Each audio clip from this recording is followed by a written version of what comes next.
Talk to me,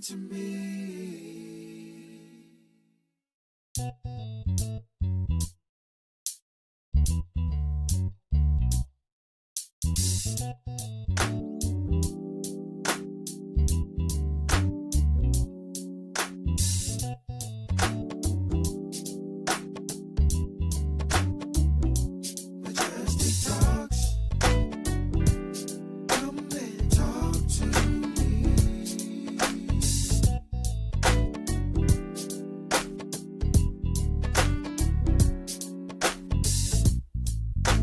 Talk to me,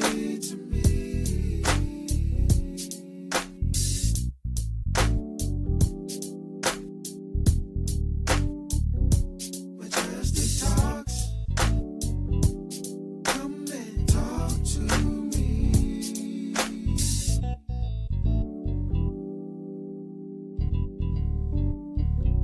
Majestic talks.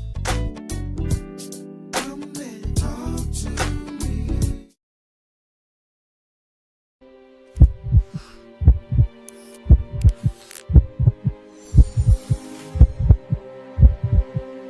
Welcome to the Majestic Talk Show with our host and guests on faith, healing, and wholeness. Coach Latasha Morgan, Coach Edward Hammett, Dr. Toni Stackhouse,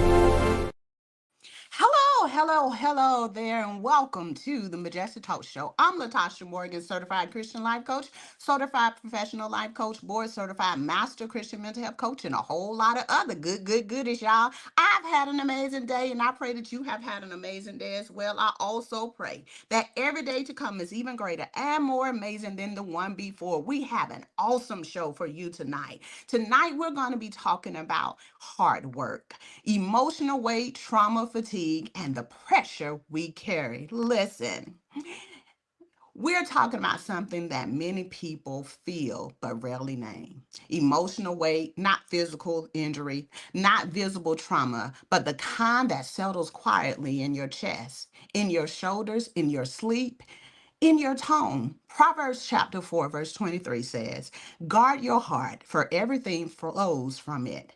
But what happens when the heart is already heavy? But hold on, wait a moment. Before we go any further, I want to welcome our guests. We have Dr. Toni Stackhouse tonight and Coach Hammett, Edward Hammett. Let's welcome them to the show. Hi, Dr. Stackhouse. How are you? I'm well. How are you? I'm blessed. Tell the audience who you are and what you do. All right. I'm Dr. Toni Boulware Stackhouse. As Miss Latasha just stated, I am a counseling psychologist and I have my own practice in the Maryland area. I have an office in Bel Air, Maryland, and then I have an office in Owens Mills. And we provide mental health services for individuals, families, and couples experiencing trauma, anxiety, depression, and some other mental distresses. Our specialty is I am certified to provide services for people who have experienced trauma. And also, we do a lot of highlighting for our caregivers. We provide a lot of services for caregivers. So that's who I am, and that's what I do. I am a wife. My husband is a retired veteran. I have one child who is grown, married with I have two grandsons. A fun fact about me is I love football, and the Ravens is my team. Oh, well, thank you so much for being here. It's a pleasure to have you. Thank And we you. thank you for being here because there are many places you could have been, but you decided to take your time to be with us tonight. So I really do appreciate it. Thank you and welcome to the Majestic Talk Show. Thank you for the invitation to share with you today. You're welcome. Hi, Coach Edward. How are you? I'm doing well. I appreciate the opportunity of being with you tonight. Thank you. I appreciate you being here.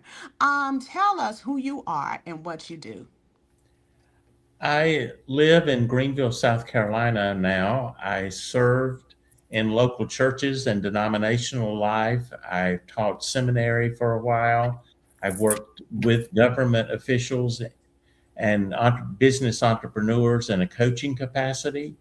And now I live in a senior adult living community where I'm a coach in residence here. So I am getting the full scope of life and the full opportunity of stretching my faith and stretching my skills.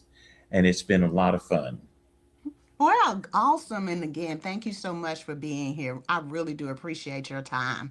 And I know that this show is going to help someone, whether they're listening now or listen later, but it's going to help someone with their lives. So let's get started with segment one, caring more than we admit. I want to paint a picture for you. This is a fictional story, of course, but it may feel familiar to you. Her name is Renee. Renee wakes up before her alarm. Her jaw is tight. Her chest already feels heavy. Her phone lights up before the sun rises. Emails, messages, needs. She makes breakfast, encourages her child, leads a meeting, checks on her mother, serves in ministry. She's strong. She's dependable. She is admired, but she hasn't exhaled in years. At night, when the house is quiet, she sits at the kitchen table in the dark, scrolling, not because she wants to. No, but it's because silence feels loud. She doesn't fall apart. She doesn't cry. She doesn't break down. She just keeps carrying. And here's what's sobering. According to the American Psychological Association, over 75% of adults report physical or emotional symptoms of stress regularly, but most still function, still perform, still show up, and still serve. Coach Hammett, what happens when someone lives in that holding it together space for years? Well, the symptoms you described are pretty accurate, I would say. A lot of times people feel weary, they're anxious most of the time, their lack of focus comes in and out of their life, and that confuses people around them. Their temperament is on edge oftentimes. But then you've got the walking person who you would never know is carrying that heavy load, but it's eating their insides. They have ulcers, they have heart issues, they have migraine headaches. All kind of symptoms could come from that, but it is possible to move from that. I was curious at the opening. I'm an open heart surgery patient. I've had Mhm. open heart surgery, and I can tell you from that experience, stress put me there, but the release and the understanding that came from that surgery was transformational. And that's what really got me into life coaching and career coaching as a career, to help people move from their frustrations and fears to a stage of fulfillment and fun again. Oh, that's amazing. Yeah, I get that. I understand. That's good. Dr. Stackhouse, when someone suppresses emotion long term, grief, frustration, disappointment, what begins happening beneath the surface? Sure, over a long period of time, all types of things begin to happen. There is a book entitled "When We Experience Trauma, Our Body Keeps the Score." And so, what happens is when we suppress things, we are internally feeling them. And so, what happens is our body starts to process what that is. We were created to release how we feel when we are experiencing things. And so when we don't release it, our bodies feel the impact. And so people experience different things: high blood pressure, strokes. Coach Edward talked about having some heart distress. Our organs, our bodies, in a lot of ways, feel the impact of the emotional distress that we don't emote when we were created to emote it. So long term effects can have very damaging impact on our bodies.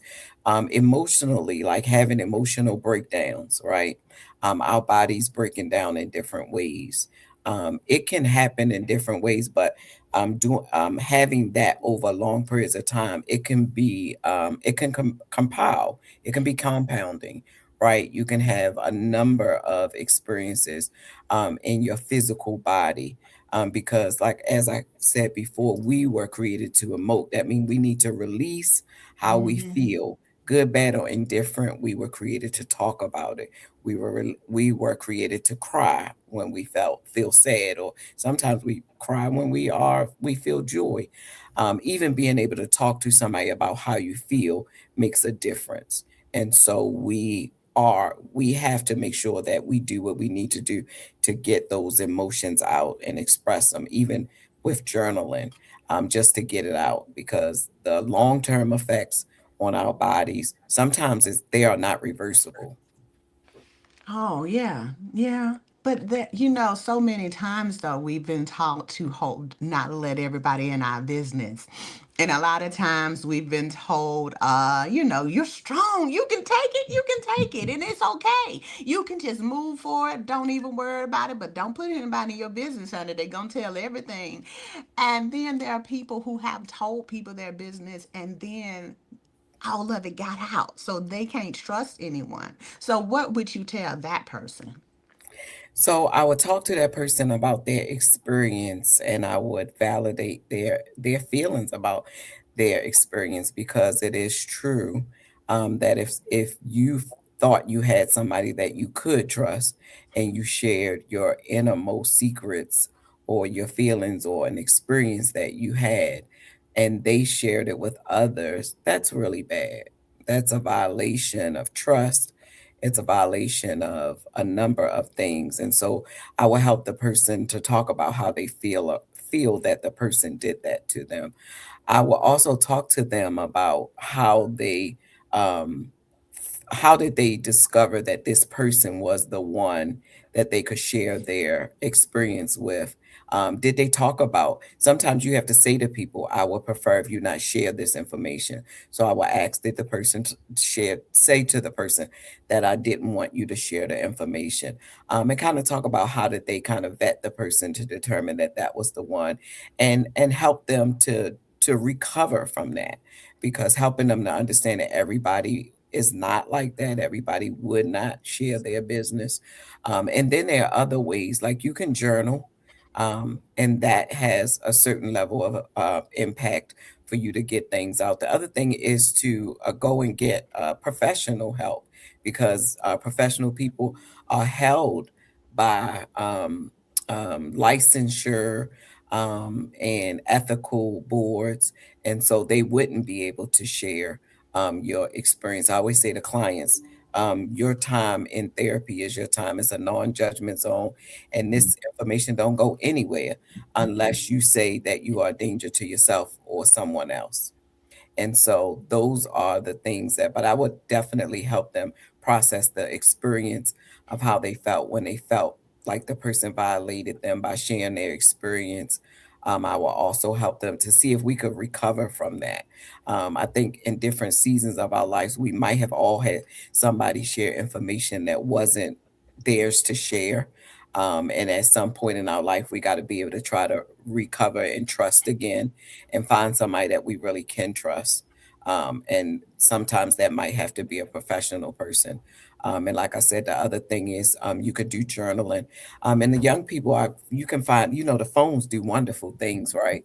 You can Hmm. journal, you could speak journaling in your phone if you have an iPhone. I don't know about the other. I'm sure the other ones like Android have the same applications, but you can speak into your recorder and it'll transcribe it for you, or you can write it right in your phone. I like to journal in my phone because my phone is always with me, and sometimes I might go to a doctor's appointment and I can sit while I'm waiting and I can journal. So it makes it more personal because you can do it at a moment's notice. So just some things to help you get beyond that horrible experience of somebody sharing your information when they shouldn't have. Yeah, yeah, yeah. Journaling, yeah. But I've been in that moment though too, just like the story where you doing so much and you just don't want to, and you just feel like you can be strong enough to get through it. And when I did that, I didn't have any heart problems, Coach Edward, but I did have blood pressure, and then I was just so tired. Just tired. Fatigue, Yeah. fatigue, emotional fatigue. I was just, and it showed up in my body too. It was like I was sleeping. It would be on Yes. Saturday, I would be asleep the whole day, the Your body is whole going to keep day. that score on Yeah. that trauma on your body. Yeah. Yeah. So I agree with everything, and I really do. I understand and get even the story that was read, because we often, especially women, we do that all the time. And especially working in the church, you feel like you need to help everybody. And as coaches and psychologists in the mental health area, we are here to help people. So we just sometimes we forget about ourselves. So, Coach Edward, has that ever happened to you, or have do you can you speak to that person in the mental health field who feels that way, that I just gotta help? Oh yeah.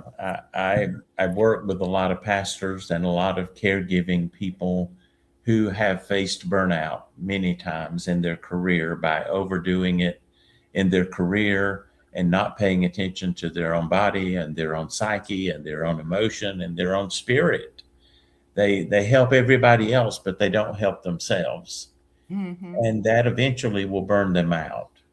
And burnout in the ministry these days is at escalated heights. I mean, Mm-hmm. it's just amazing and frightening at the same time.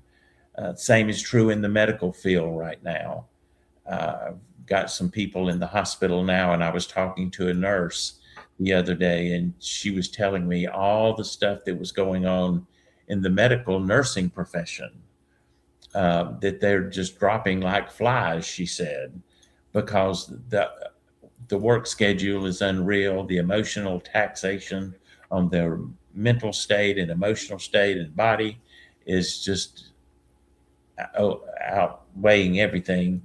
My own personal physician, the other day, we were having a conversation, and he was saying, you know, I'm just wore out. I'm just wore out. And I said, so where did that come from? It's been coming for a long time. Well, have you paid attention to it? No, but it's paying attention to me now, he said. And Mm-hmm. the coach in me said, so what are you going to do differently now?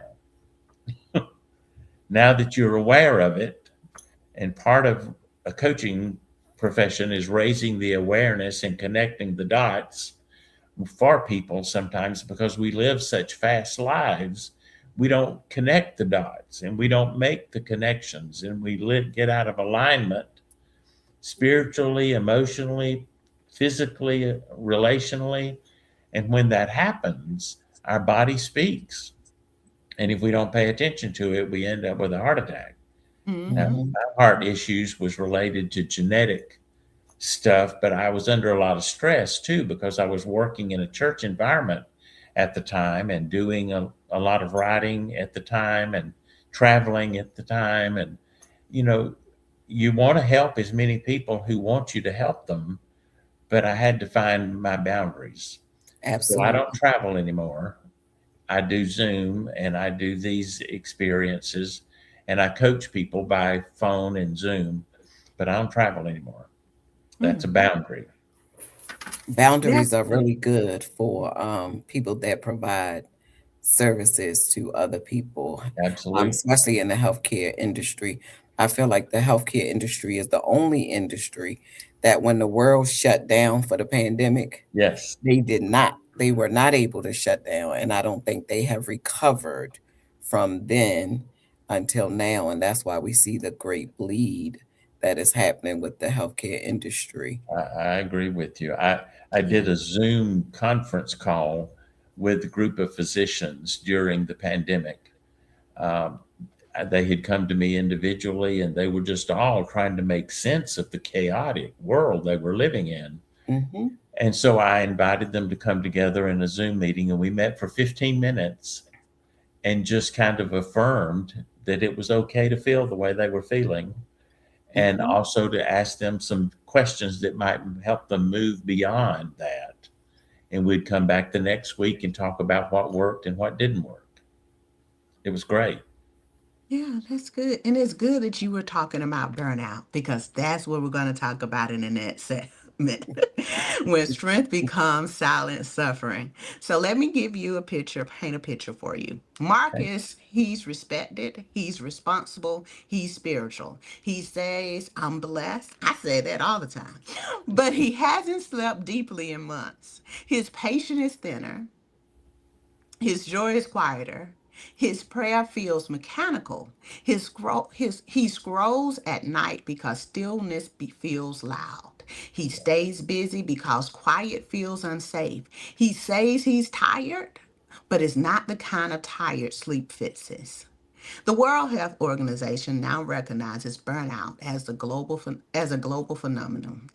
Recent studies show nearly 60% of adults report emotional exhaustion weekly. We normalize the phrases like, I'm drained, I'm overwhelmed, I just need a break. Oh, I say that a lot. But what if it's deeper than tired? Dr. Stackhouse, when someone says, I'm just tired, what might really be happening emotionally? Dealing with a lot or on emotional overload. Again, when we don't take the time to refresh ourselves, to restore ourselves, then we get to a place where we are living in a space of exhaustion. And that's really beyond tired. That is that's really Coach Edward was talking about our body speaking to us, right? That's really the alarm that says I need to stop and I need to take some rest, get some rest so that I can be restored. And I think a lot of times that's what we forget to do on a regular basis that prevents us from getting to the place of tired or exhaustion or burnout, right? We don't listen to ourselves. And I always say to people all the time, like we drive cars, we got to go and get we got to go to the gas station and get gas on a regular basis, right? If you were to omit going to the gas station, which I love to do, my car is always on E because I hate going to the gas station. And my dad always said, you got to get gas, you got to keep it. Well, I don't, but I always go when I absolutely have to, just before I know I'm getting ready to run out of gas. No matter what car I'm driving, I know how many miles I can go, even when my light come on, because I don't want to go to the gas station. That is dangerous to even drive your car in that kind of condition. But yet, and still, a lot of us drive our bodies like that. Yeah. We drive our Mhm. bodies like they are machines like that, like they're going to keep going and keep going and going without us having periods of rest.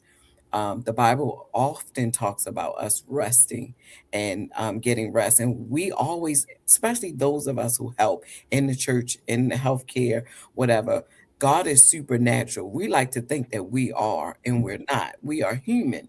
And we got to remember that even when we operating in our gifts as healers and helpers, Mhm. that we have to care for ourselves. Self-care is not an indictment. Sometimes we feel like that's a limitation if I got to go and get rest, or that's an indictment on my skills or my gifts or whatever. And we got to understand it's not. It's really, you are doing yourself a great service if you provide service for people, if you make sure that you have a regular plan to care for yourself and make sure that you get proper rest and you're eating right and you are taking the time off that you need, so that you can be restored, whatever that restoration for you looks like. Because all of us have a different thing that restores us, right?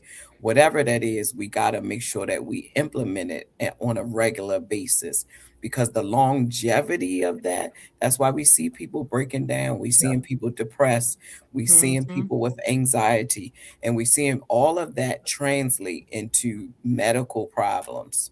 And then now, when you broken down, you cannot provide service for anybody, not even yourself, because you have gone beyond, like, that's the car breaking down because I've gone beyond the gas stations multiple times Mhm. when the car was saying, I need gas. I was keep on going. When our bodies send us those same signals, we constantly ignore them.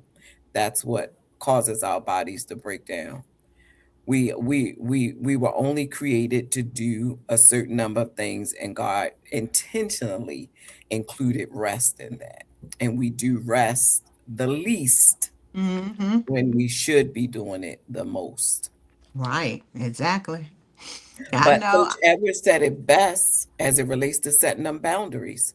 We got to be able to set boundaries. He used to travel and go and see people, and he said, "Well, I can help people, but I need to set a boundary. I won't travel anymore. I will see you virtually, or you can come to me." That's the kind of things that we need to implement that makes us well. We need to say to people, this is how I can do what I can do to help you if I'm able to save myself. So what he was doing was saying, I got to save myself. And in order for me to save myself, even though I know I'm still supposed to help people, I just got to set a boundary. And that's something we think is a bad word. Mm-hmm. Boundaries. We think that if we set a boundary, it's not a good thing, but it's a good thing for us and the people that depend on us. Because the other thing is we provide help for people, and then we won't let that help. The people go and take that help to help them, because then we want to be involved even in that. And once you've given the people the tools, let them go and let it work for itself. Mm-hmm. Mm-hmm. And we can take a step back. We don't have to be involved in it at every level. We gotta set those boundaries and stick to those boundaries. Sometimes people set them and then we don't follow them, right? So we gotta set them, we gotta follow them, and of course the other people are going to give us resistance as it relates to when we set boundaries, but we gotta push back and say, no, this is my boundary, and we gotta hold fast to it. And that's why a lot of people don't set the boundaries because Yeah. they're afraid of what somebody is going to say, what they're going to think, and how they're going to feel. But for me personally, I don't really be caring. But You can't care, because if you do care, that means you care more about what they say or what they think than what, because the boundary was to save you. It was to hmm set a boundary to protect you. So now hmm you're putting what they feel and what they think ahead of what you need for you. So and you can't do it. We can't do it. And I've found out that setting those boundaries and living by those boundaries and letting other people know about the boundaries is a real healthy role model for mentoring other people in what boundaries look like. Because a lot of times, if we don't live by the boundaries we set, that's a very unhealthy way of helping other people. But if we set the boundary and live within the boundary and communicate them effectively, it's a great mentoring tool for what healthy living looks like. That's true. But then it also has an effect on our relationship with God. Oh, sure. How is that, Coach Edward? Well, one of the scriptures that I really unpack frequently in my own life and in seminars and workshops that I do is be still and know that I am God. Be Mm-hmm. still. Didn't say be busy, it said be still. And when you be still, you know about Him, you know about God, you know about yourself. But if you're not still, you don't have that knowledge. So, in the chaotic world we're in, busy as we all are, being still is a skill we need to learn to develop. And in the book that I just did on coaching as spiritual practice, it's all about raising our awareness of that, the consequence of a busy life and a chaotic life, and how do we learn the skill of being still and leaning into that peaceful place of restoration, that peaceful place of beside the still waters that restores my soul. Mm-hmm. Those are skills we're having to learn. And so learning to create those safe and sacred spaces for building healthy relationships is a skill, I think, for the 21st century world. Yeah. Because I've noticed that a lot of times, I think a lot of times the reason people are failing as it relates to ministry is the lack of time with God because they are so busy. That's right.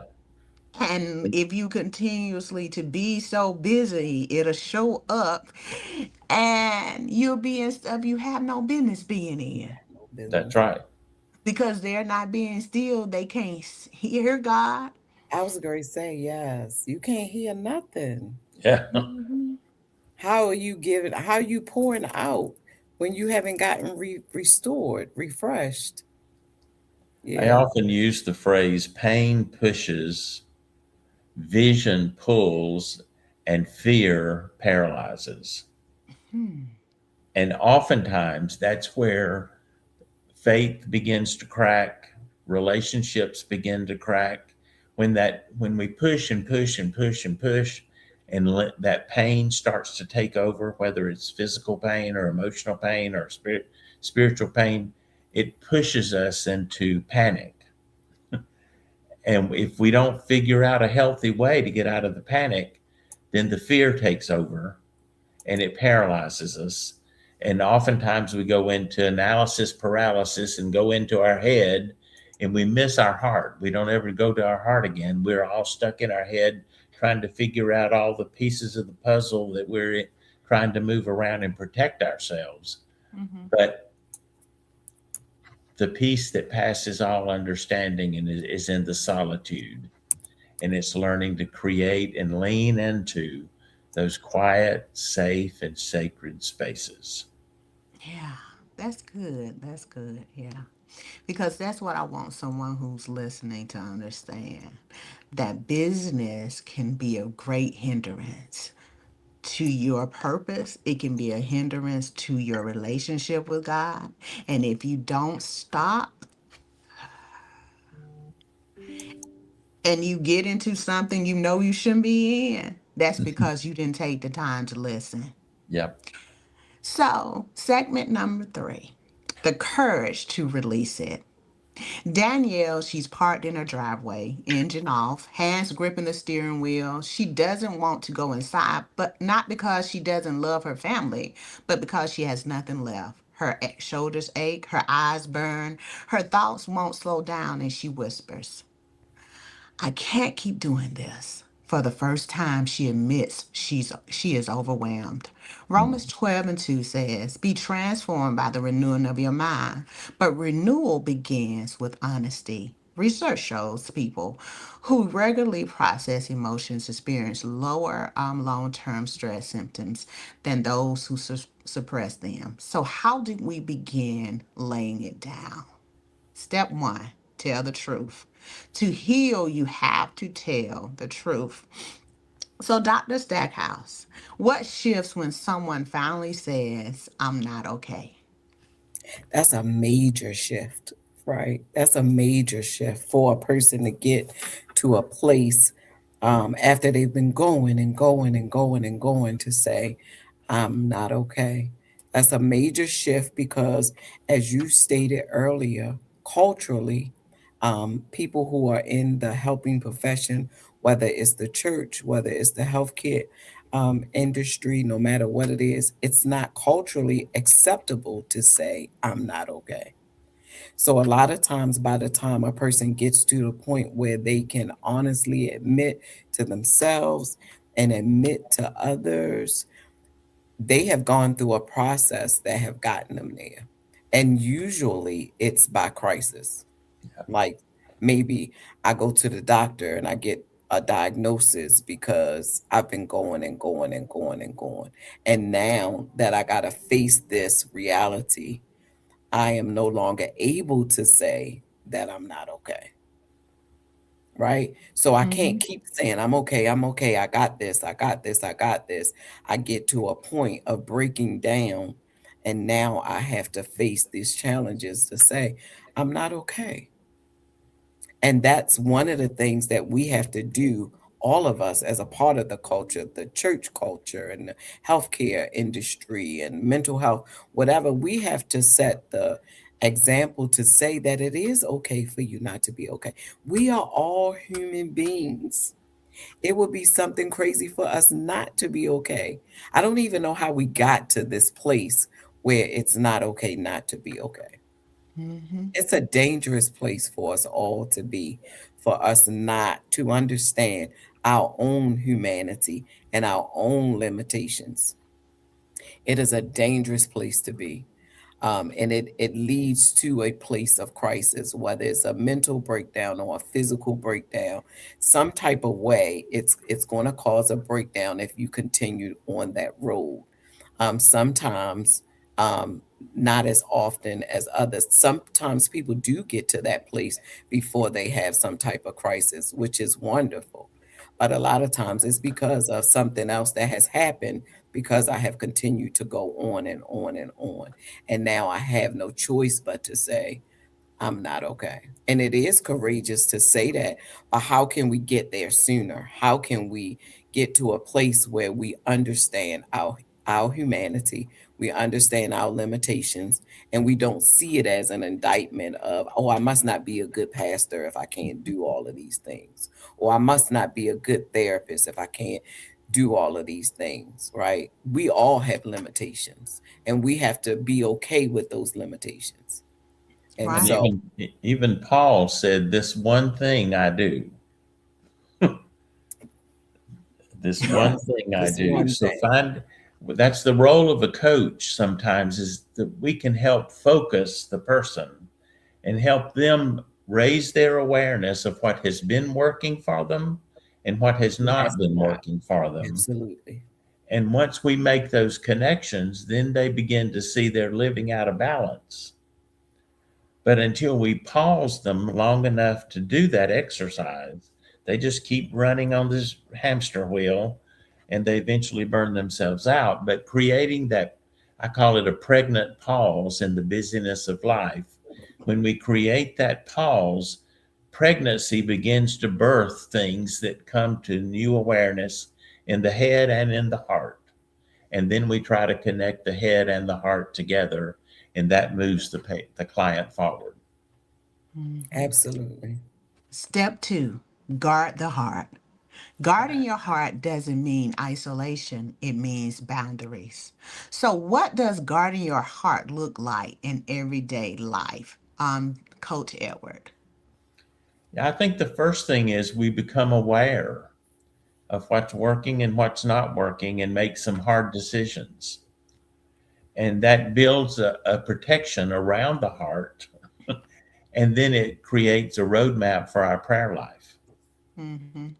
And that prayer brings strength, it brings a community of people around us to help us live within that focus that we've declared is where we need to go now. That's good. So, step three, slow down. Sometimes what we call a spiritual attack is actually emotional exhaustion. Now, let that sink in.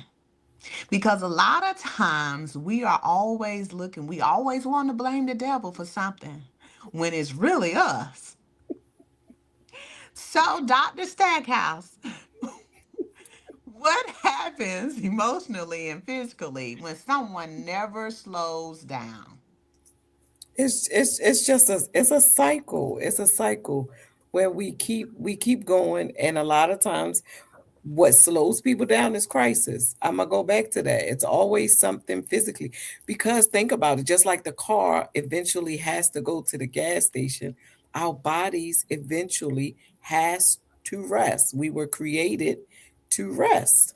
And when we don't, whether it could be a short amount of time or a long amount of time, and all of us are different. If we keep on going and keep on going, we're going to break down. Exhaustion and burnout is going to get us. And so we have to not allow ourselves to get to that place. And Yeah. that's our responsibility, because think about it. People will come to us to get what they need from us, right? Until we set the boundary to say, I've done enough. This is my limit for today, or this is my limit for. We got to set the boundaries and the limitations because we are human. I can't stress that enough. we seem like we want to operate beyond ourselves, beyond who we are. And sometimes that makes us feel better about ourselves, Mm-hmm. or what Mm-hmm. we attribute that to, um make us feel confident and build us up or whatever, but really it's breaking us down because it's not what God intended for us to do. It wasn't what God intended us to be. There's so many scriptures in the Bible that talk about rest. And it's unbelievable that we haven't gotten that vision for our lives, that we should be a people that rest. And I'm not just talking about sleep. We need to take times, seasons where we need to say, I'm going to rest. I'm going to be restored. I'm going to take some time away so that I can be still and I can be quiet and God can speak to me and refuel me and I can empty out all of the things that I have collected on my way while I'm helping people. Because that's the other thing too. When we help people, we are taking their stuff. How do we how do we unload that, right? How do you unload somebody coming and dropping their crisis on you? How do we unload that and have a regular uh, process for how we unload that? And you got to be aware of how you receive that. Like I do therapy. I got to be mindful. Like certain clients I don't take in the evenings because that if they have heavy stuff, then I'm gonna go home and take that home and I don't have time to process it and I'm gonna Mm-hmm. be a certain way. And then shortly after that, I'm gonna go to bed and I'm gonna be carrying that. Mm-hmm. So certain clients I don't even take in the evening because I know I need time to unload that. So you gotta know yourself and you gotta Mm-hmm. know that you whatever you doing to help people, you taking that in. And so what is your process for releasing that? If not, you are carrying it. Yeah, yeah. And then we won't have to worry about saying that everything is the devil's fault, right? We won't have to worry about saying this or that because I'm like you said, I'm that's self-imposed. Mm-hmm. Yeah, because I'm responsible for me.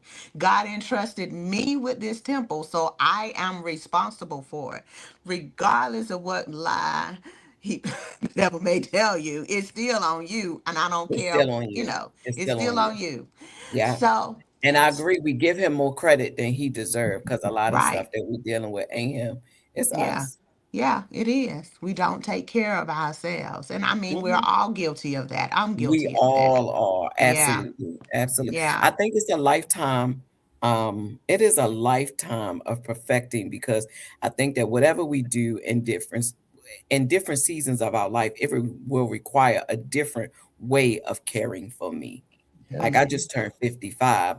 I'm getting to that age where it's like I need more time to rest and Mm-hmm. relax. Like when I was younger, I could go and go and go. Now it's like I need more. So whatever season you in, you got to be aware of that and you got to know what you need in that season because what you needed in the last season won't help in this season.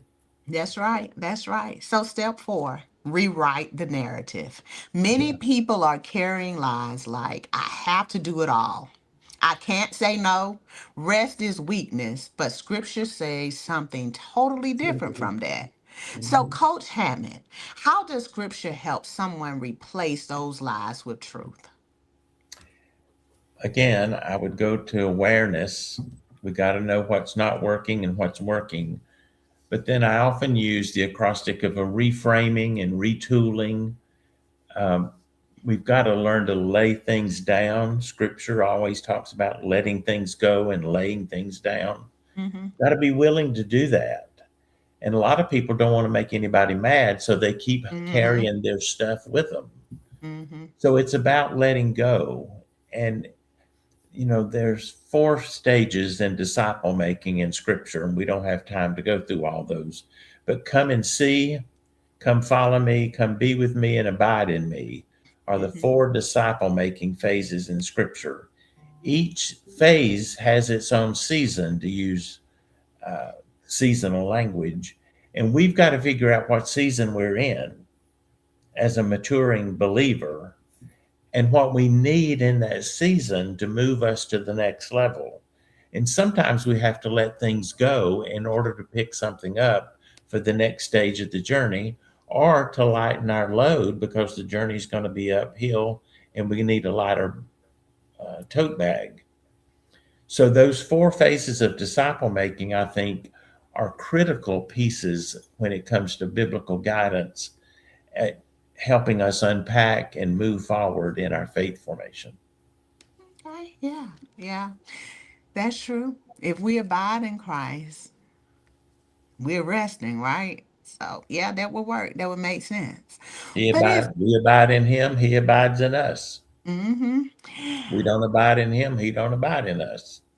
that's right. And that's why we had the problems we have then. That's right. and Absolutely. and obviously we're not doing enough abiding. Um, because we are having so many, especially in the church, we have so many problems going on. So we're not abiding. And if we get back to abiding, Coach Edward, if that's what you're saying, then I think everything else will work out a little better. So, step 5, the last step, is don't heal alone. Galatians tells us to bear one another's burdens, but pride says handle it yourself. Now, I'm going to ask this question to both of you. Why is a safe community so essential in healing emotional fatigue? Because see, sometimes we want to handle things on our own. So why is that so it's so important that we have a community, Well, I think as humans, we were created for community, right? community with each other, community Mhm. with God. Mhm. So we can't live an isolated life and survive in this crazy world. And then it goes back to what is it that creates that safe and sacred space for you? Mhm. It's different for everybody.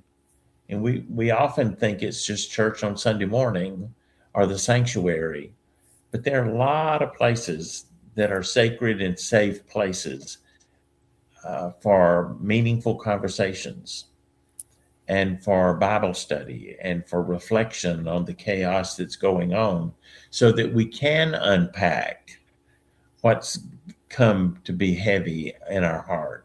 But if we don't ever pause, we never unpack and we just keep adding more and more to the journey, and eventually it breaks down. Dr. Stackhouse? I agree. God created us to be relational. Everything he does through relationships. We cannot be isolated. That's a trick of the enemy for us to be isolated and feel like we can handle things on our own. And I think that's a trauma response. I think that's a response to someone who has had relationships go bad, right? And not able to have not been able to recover from that. And so I think that we just need to find our community, and we all have a community, whether it's the community that God created you to be related to by blood, or if it's your spiritual community, because we also have family and friends that God connects us to, that we don't share the same blood, but we share the same heart, nonetheless. And so, whatever your community, whoever your community consists of, you need to remain connected in that way. And healing comes from that, right? When we see people that we are connected to not doing well, we come to their aid, right? We come and see about people. And all of us, because we are created in the image of God, we are healing agents. And so relationships just bring about the natural healing that needs to take place when we are connected to people that we supposed to be connected to. So I think it is all of us being responsible to each other, being accountable to each other, and being good to the people that you are connected to, meaning making sure that you are sensitive to the needs of those people. Sometimes people aren't saying verbally, I need help, right? But they are saying that they need help. But are we paying attention? Are we paying Mhm. attention to the people that we say we love? Sometimes you got to call and check on people if you feel like people aren't moving the way that they normally would, or if something seems off. just taking the extra time to say, hey, I'm just checking in. I noticed you weren't your normal jovial self. Is everything okay? Just those kind of things that make people feel loved when they're not having a good day or good season. Um, so just being accountable, and being who God created us to be in the communities that He has connected us to, being a good steward over that. That's amazing. That's good. Yeah, we do have, like you said, Coach Edward, we are created for community. I tell people that all the time, and we need one another. Um, but sometimes you just want to be on your own. Like me, I like being by myself. And that's But okay. yeah, but I found that I need other people too. And I think being by yourself has its purpose in our lives, right? Mm-hmm. There are Right. seasons that we're called to do that. But I think in generally speaking, even though you like to be alone, I believe that you have some people, if you don't want to be by yourself, that you could call and Mm-hmm. trigger some relational stuff, right? Mm-hmm. And so I think that it's okay. It's just to be able to have that person that you can call and say, "Hey, I need you." Sometimes you hearing people voice. You make a phone call and you hearing people voice. I'm on the way. You don't even gotta say nothing else. Yeah, that's true. That's true. Yeah, I have people I call. I call my sisters now since both of my parents are no longer alive. So I call them. I talk to them. Mhm. They mostly talk to me, but But listen, we all have an innate desire to be seen and to be heard. And Mhm, hopefully, in our communities, somebody is seeing us and they are hearing us. I have my mom, she does this thing. I usually talk to my mom a couple of times a week. When I go through bad seasons, I usually shut down and I'm quiet. And my mother will send me a text and say, I would not have said anything to her, but she'll say something like, what's going on? You quiet. mhm. And I'm like, how she know I'm quiet? And it's like, yeah, you got to be connected to people that see you and hear you, even if you don't say anything. Mhm. Yeah, yeah. So if you're listening, get into a community. Yes. It'll help you a lot. Assess the community that you currently have so you Mhm. know who is the person that you can go to when you need that. Mm. Yeah, and it's okay to be like me and to want to be alone sometimes, but you need other people Get your too. alone time. Definitely get your alone time, but don't stay alone. Don't stay alone. Right? Yeah. That's true. I didn't say I stay alone all the time. I just like it. I know. But look, I want you to get your alone time. I love it too. Ain't nothing Yeah. like going home and ain't nobody there. It's quiet. It's like, yes. Then all the noise come. It's like, oh my God. Mhm. Beside the still waters, he Yes. restores my soul. Yes. I love it. Amen. Sure. Yeah. So here's our activation moment for the people that are listening or who are going to listen. I want you to pause right now. Where do you feel the weight? In your chest, your sleep, your tone, your silence? What have you been carrying that God never assigned to you? Someone else's expectations, unspoken grief, fear of disappointing people. You don't have to carry everything. So pause, take a moment, and breathe and release it and let it go. Emotional weight does not mean you are weak. It means you are human. And scripture does not tell us to ignore the heart, it tells us to guard it. So, Dr. Stackhouse and Coach Edward Hammett, thank you so much for coming for this conversation. I really enjoyed talking to you. I really did. I want you, before we finish, to tell people how they can get in touch with you. Dr. Stackhouse, you can go first. Absolutely. So Life Matters Wellness, we have a website, www.lifematterswellness.com. And our number is 410-650-9910. Again, that's 410-650-9910. www.lifematters.com. Okay. So everybody that's going to be listening, go ahead and make sure you get in touch with her if you need her. Because as you can tell, she's pretty good at her job. So, Coach Hammett, tell everyone how they can get in touch with you. Yeah, I have enjoyed being with you for sure. My personal website is transformingsolutions.org, transformingsolutions.org. And have authored 9 books that are out there that you can find on Amazon or on my personal website, and they all have my contact information as well. But I've enjoyed being with you, and I hope it's been as helpful to you as it has to me. It has. I've enjoyed it. You see how excited I am? I've enjoyed it. I really have. I really have. But to everyone, I'm sorry, but now we have to go. So to everyone who's watching, if you feel heavy, if it may be time to lay something down. This has been the Majestic Talk Show, and I'm Latasha Morgan, certified Christian life coach, certified professional life coach, board certified master Christian mental health coach, and a whole lot of other good goodies. I've had an amazing time talking to you both, and I look forward to talking to you again. So, good night, everyone. Until next time, guard your heart, honor your temple, and walk in wholeness. Good night, everyone.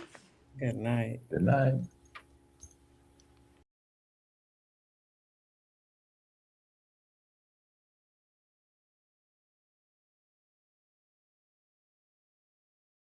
Talk to me, to me.